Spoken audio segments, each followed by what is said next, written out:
after being called by God for many days, అనేక దినాలుగా దేవుని ఎరిగి అనేక దినాలుగా దేవుని చేత పిలువబడినప్పటికీ, even though God made a covenant with him for longer days, అనేక దినాలుగా సుదీర్ఘమైనటువంటి దేవుని యొక్క నిబంధన వారితో చేసినప్పటికీ, still many of us leading our life carnally.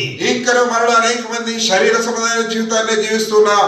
That's the reason Lord Jesus Christ showed himself at a very critical time. That is the place Abraham's life changed. కాబట్టి ఆ సందర్భంలో ఆ కారణాన్ని బట్టి యేసుక్రీస్తు ప్రభువు వారు ఎంత ప్రత్యేకమైన విధానంలో ఆయన కలుసుకున్నారు. అక్కడే తన యొక్క జీవితం మార్పు చెందింది. Genesis 17 chapter 5th verse says his name was changed to Abraham.